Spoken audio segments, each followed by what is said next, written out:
ma famille, bonjour ma communauté. Quel plaisir de vous avoir nombreux autour de notre repas christocentrique. Une dévotion quotidienne de votre vraie identité avec Christ. Christ aussi Aglé est mon nom.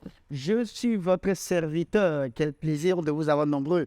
Alors, allons-y directement à la prière. Abba Père, nous te disons merci. Merci pour la vie éternelle, la vie que tu nous as donnée en Christ, la vie, l'immortalité que tu nous as donnée en Christ, la réconciliation que tu as faite en Christ. Par toi, papa. Merci, merci, merci. Nous sommes reconnaissants pour toi. Ton désir, c'est que tout le monde soit sauvé et qu'il parvienne à la connaissance de ta vérité. Papa, manifeste-toi à travers ce repas christocentrique ce matin pour que la vérité puisse nous inonder au nom précieux de Jésus. Père, nous te disons merci. Nous glorifions ton nom, nous sanctifions ton nom. À la fin de ce repas, papa, je puisse grandir dans la foi et dans la connaissance de son nom précieux de Jésus. Père, nous te disons merci, nous glorifions ton nom, nous sanctifions ton nom. Au nom précieux de Jésus, nous avons prié, nous avons reçu. Amen. Alors, quel plaisir de vous avoir nombreux toujours autour de notre repas christocentrique. Merci pour tous ceux qui partagent toujours nos vidéos. C'est ce que je vais vous demander encore de le faire. Partagez dans tous les groupes que vous avez. Partagez avec vos amis, vos proches parents et faites-les abonner à nos pages. Et vous qui venez de me suivre pour la première fois, abonnez-vous à notre page pour ne rater aucun prochain numéro ou à la prochaine vidéo que nous allons vous donner. Alors, quel plaisir de vous avoir nombreux dans cette famille. Nous allons continuer toujours dans la prière, mais aujourd'hui, nous allons toujours continuer pour comment prier pour les ministres de l'Évangile, partie 2. Prier pour les ministres de l'Évangile, partie 2. En plus de prier pour l'audace, l'expression et pour que le ministère de nos ministres soit reçu sans entrave, nous devons également prier que des signes et des prodiges soient accomplis par leur ministère. Alors, donc, quand vous voyez, les signes et les prodiges doivent être accomplis pour que les gens vraiment puissent être vraiment touchés par leur ministère. Alors, c'est très important, c'est très, très, très important. La Bible dit, Dieu envoie sa parole et la parole est guérisse. Alors, les signes doivent être vus quand le ministre, c'est-à-dire le ministre est en train de faire sa administration. Alors, c'est très important. Nous devons prier pour ça, prier intentionnellement pour ça. Romains 15, verset 19. Par la puissance des miracles et des prodiges, par la puissance de l'Esprit de Dieu, en sorte que depuis Jérusalem et les pays voisins jusqu'à Illyrie, j'ai abondamment répandu l'évangile de Christ. Alléluia. Ça, c'est Paul. Acte 4, verset 30. En étendant ta main pour qu'il se fasse des guérisons, des miracles et des prodiges par le nom de ton saint serviteur Jésus. Alors, donc, nous avons prié pour que quand l'administration, c'est-à-dire le ministre de l'Évangile, le ministre de l'Évangile prêche l'Évangile, que les gens soient touchés par les signes et les merveilles, c'est-à-dire les guérisons, les ressuscitations, les résurrections, oui, pourquoi pas, voilà, les changements, les transformations soient vues par le ministère. Alléluia. Pour que nos ministres, c'est-à-dire le deuxième point, nous devons prier pour que nos ministres restent honnêtes et que leur conduite plaise à Dieu. Alors, généralement, les ministres de l'Évangile sont vraiment, vraiment exposés à plusieurs tentations. Et généralement, il faut qu'on prie pour eux, pour qu'ils puissent résister à cette tentation-là, pour que leur comportement, leur conduite plaise à Dieu et non aux hommes. Alléluia. Pour qu'ils puissent rester focus sur l'Évangile et non pas plaire aux hommes. Aujourd'hui, nous allons voir que plus de 99% même des prédicateurs qui ont commencé, ils n'ont pas commencé négatif, ils ont commencé avec une bonne intention, avec un bon cœur. Mais qu'est-ce qui s'est passé à la suite? À la suite, ils veulent plaire aux hommes, ils veulent vraiment écouter les hommes et ils ont basculé. Au lieu de plaire à Dieu, ils plaisent aux hommes. Et donc, nous devons prier pour que leur conduite ne plaise pas aux hommes plutôt qu'ils soient focalisés à plaire, leur conduite soit focalisée à plaire plutôt à Dieu. Alléluia. Et c'est très, très, très, très important. Hébreux 13, verset 18. Priez pour nous, car nous croyons avoir une bonne conscience, voulant en toutes choses nous bien conduire. Autrement dit, c'est-à-dire la bonne conduite. Cette bonne conduite, nous devons prier pour qu'ils puissent avoir la bonne conduite vis-à-vis de Dieu et non des hommes. Alors, quand vous avez la bonne conduite vis-à-vis de Dieu, c'est que naturellement, les hommes vont vous aimer naturellement.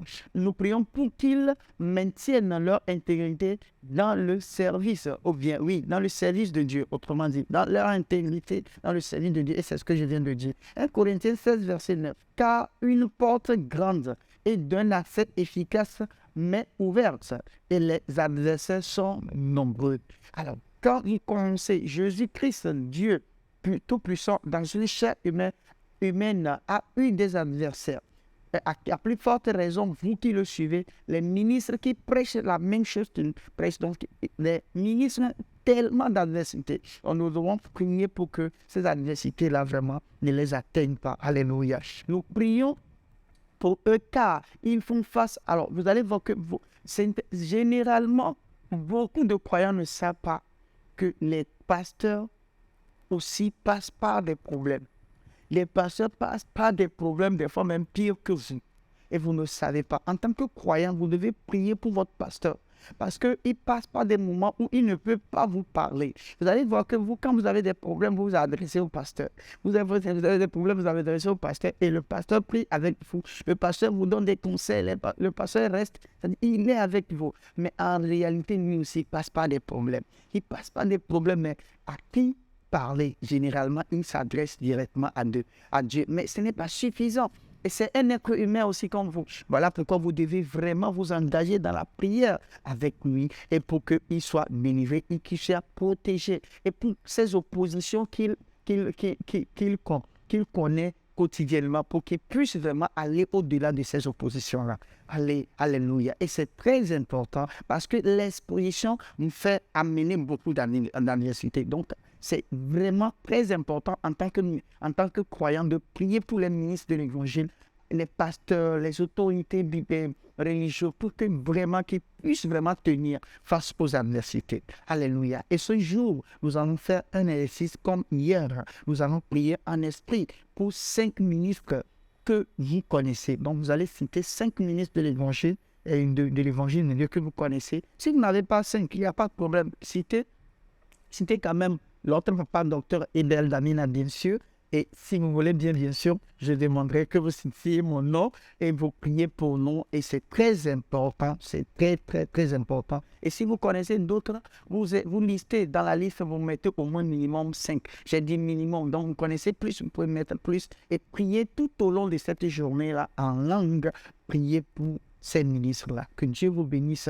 Et pourquoi pas prier pour ces ministres, pour que vous connaissiez et qui a été une bénédiction pour votre vie. Donc, pour tous ces ministres-là qui ont été, même par le passé, peut-être, il y a un ministre de l'Évangile qui a été vraiment une bénédiction pour vous. Priez pour lui. Priez pour lui. Même si vous voyez quelqu'un qui ne prêche pas réellement ce que nous prêchons, mais vous voulez vraiment qu'il change, priez pour lui. Parce que des fois, ce n'est pas lui-même. Voilà, donc c'est un peu ça. Et que Dieu vous bénisse. Je vois vraiment vos réponses, la réponse à vos prières au nom précieux de Jésus. Père, nous te disons merci, nous glorifions ton nom, nous sanctifions ton nom. Papa, merci pour tout ce que tu ne cesses de nous montrer à travers ces repas Christos antiques quotidiennement. Papa, en commun encore en tant qu'Église, nous disons merci pour la vie de notre papa, docteur Edel Damina. Il est protégé contre tout et contre tout ça. Il est protégé contre tout et contre tout ça. Il est protégé contre tout et contre tout ça. Papa, nous déclarons, papa, que son ministère soit accepté par tout et par tous dans le monde au nom précieux de Jésus. Père, nous te disons merci. Nous glorifions ton nom, nous sanctifions ton nom.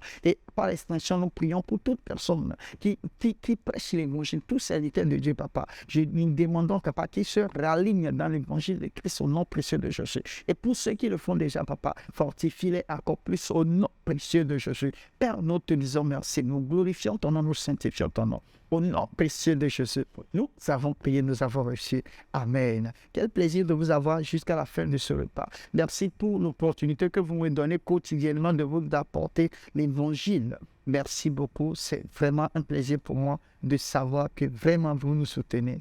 Alors, nous demandons vraiment pour tous ceux qui veulent rejoindre la communauté, parce que cette communauté-là, nous prions 1 heure par jour. Alors, qu'est-ce qui se passe? Écrivez-nous sur le numéro qui s'affiche ou bien sur notre mail et nous allons vous ajouter à cette communauté et ensemble, nous allons vraiment bâtir ce que nous sommes en train de faire ensemble. Tout en espérant vous voir demain à la même heure sur la même plateforme. N'oubliez pas, je suis Christ aussi à gauche. Je vous dis, le royaume des cieux est en puissance. Amen. Amen. Amen. Que Dieu vous bénisse, que la main de Dieu soit sur vous. Je vous aime. Hello, I hope you have been blessed by that wonderful message. The Bible says, man shall not live by bread alone, but by every word of God. For you to grow spiritually, you need to hear, study, and meditate on the Word. You need to not only hear, but to also read and see. And that is why you need the Christocentric meal. To order this life-changing book and other titles, DVDs, and CDs by Dr. Abel Damina, call the number or email the address on the screen. This is a book that reveals to you who you are in Christ, what you have in Christ, and what Christ can do through you. This book interprets and breaks down the Word into daily meals, making it easier for you to understand and study, build up and strengthen your inner man, all the while growing your relationship with God and your confidence as a believer.